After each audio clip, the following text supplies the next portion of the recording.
The U.S. Treasury Department announced the U.S. has hit its debt ceiling. That's right. This announcement means that the country has reached its borrowing limit and now is possibly in danger of defaulting as soon as June. The U.S. Treasury has already begun implementing extraordinary measures to prevent that from happening. But some members of Congress and the White House are on a continued standoff course over the next steps. Some House Republicans are calling for budget cuts before voting to increase the debt limit.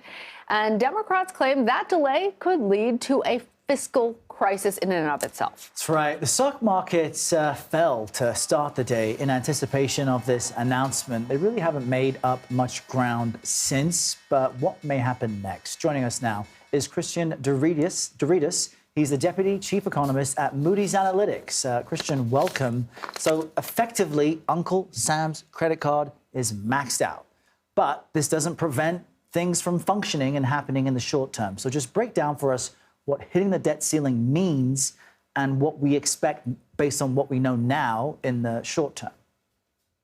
Sure. So thank you very much for allowing me on here to shed some light on this. So we have a $31.4 trillion statutory debt limit. That's the amount of money the government can or is authorized to borrow in total by Congress. And now we hit that limit today, as you mentioned, and now we're in this limbo period where the Treasury does have a couple of tricks it can pull to keep the bills being paid and keep the government running, right? Just like a household might use one credit card to pay off another credit card for a while, we can move around our accounts a bit. So we can stop making contributions to, say, federal government employee retirement funds and delay those for a while. And then once the debt ceiling is raised in the future, we can come back and top those off. So we can buy some time by moving these accounts around. We also have some income taxes that are starting to come in that also can extend the amount of time we have here to play with. But really, by all estimates, by the early June, we'll have run out of all these gimmicks, and we'll be facing some real tough choices in terms of breaching that debt ceiling. Cristian, it's interesting you call them gimmicks because when we're delaying, for example, the contributions, those still have to be made up. And in fact, they have to be made up with interest. So it doesn't actually stop the obligations that we have, even if the Treasury takes these extraordinary measures. How does all of this impact the U.S.'s financial status around the world? Yeah, and you're right. I don't want to make light of this. These are important issues, and they do have consequences. There is a cost to each of these extraordinary measures. In terms of the impact on global markets, we already see that investors are certainly very concerned about the possibility, even though it might still seem remote, that the government may not make good on its debt obligations. The first time it would have done so voluntarily in our history. And so investors are certainly putting some weight on that possibility. It may seem remote, but they are starting to require higher interest rates, right? And are worried about that even a potential delay in payments and what that means. Yeah. If we did actually default, if we didn't make good on payments come June, for example, that would have fairly catastrophic impact on our financial markets, right? We'd lose all the faith that investors have in government debt.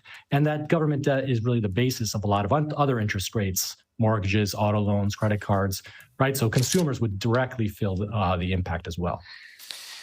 You know, we've seen Congress on the Republican side have a difficult time deciding on who will be House Speaker, right? This live coverage we had of the rounds and rounds of voting.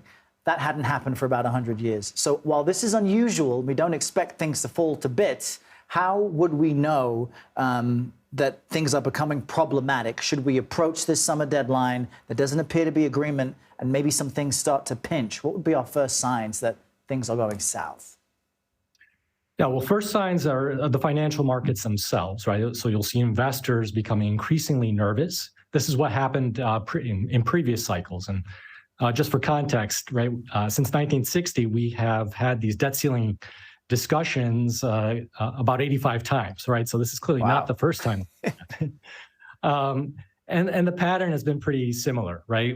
There's a lot of bluster, a lot of delay, a lot of talk, and then at the final moment before we actually breach the ceiling, there's some type of decision that's made. So your first warning sign is that investors really start to lose faith. And as I mentioned back in, I think it was 2011, 2012, when we had these discussions as well, you did see interest rates rise pretty substantially until Congress intervened. So that would be step one. And then more generally, you'd see people losing faith more broadly, right? Consumers starting to pull back, worried about, say, receiving Social Security payments, right? And that could have some pretty damaging impact on the economy as well. I love that question because we know that we have this runway now until June, but we don't know when this is going to actually become a problem. Cristian, do you have any sense of when the markets might start increasing interest rates, et cetera, when we might start to see those warning signs? So if I'm right about the estimate that early June is when this when it really hits the X date, right? Right. We can't go any further. I would expect to see, even a month before that. So in May already, we should start to see those spreads on different government bonds creeping up and really signaling heightened concern that we are going to breach. But even throughout this period, even today, as I mentioned, you're already starting to see some movement in those financial markets. So investors are already pricing in this possibility that there will be some showdown here. Okay. All right. Well, Cristian deRitis, thank you very much for joining us on CBS News today. Thank you.